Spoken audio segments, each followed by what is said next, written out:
here's some keys for applying Kata versus MMA. If you want to be able to adapt the concepts from Naihanchi Shodan or any other kata, it's important not to get fixated on specific techniques or technique sequences. Those are there specifically to teach you muscle memory and concepts. That'll also be reinforced through the drills that we teach you. If you're going to prevail in a self-defense situation, it's because you met your goals and the bad guy didn't meet his.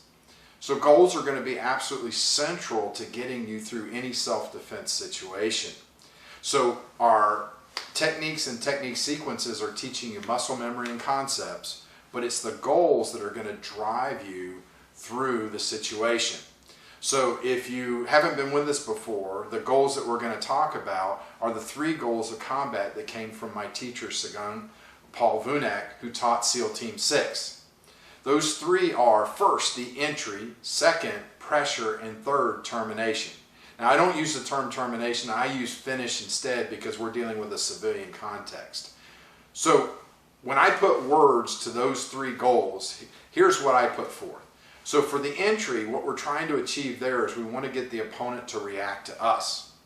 In the pressure phase of our goals, what we're trying to do is break their posture so we take their balance, and now they can't apply their force or it degrades their mobility. Lastly, the finish is we're going to apply enough force, enough violence that's necessary to stop the situation and assess what's going on around us. We don't want to overdo it. If your mind, your conscious mind, stays focused on the goals, it will free your subconscious mind to take those concepts and use the muscle memory in your body to achieve whatever goal you're after at that time. We call this situation professional calm, and it's something that I learned as a Navy pilot. Of course, my goals were the mission parameters, and what I found in that whole situation was if I kept my conscious mind on those mission parameters, the monkey skills of flying that I had learned allowed me to do what was necessary with the aircraft in order to achieve that outcome that I needed. When we're in a state of professional calm, our subconscious mind works, it's like hyperdrive. I mean, it's amazing what it's capable of taking from the concepts that you know and then adapting on the fly in order to meet the situation at hand to achieve what you're after. So this is why everything in Kata versus MMA is based around the 3 goals of combat. That's to keep your conscious mind focused and help develop that professional calm.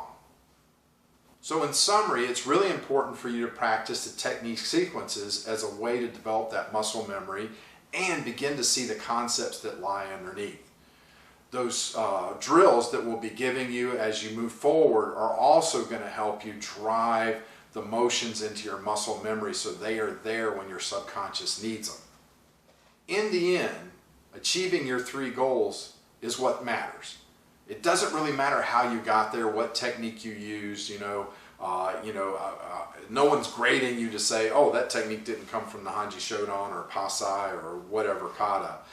In the end, it's what we need to do in the moment in order to make it happen and achieve the goal that we're after. So keep your conscious mind rooted in the goals. Allow your subconscious to do its thing. All right? Trust your training. All that will come together to give you that professional calm that'll let you prevail. Now, a little side note.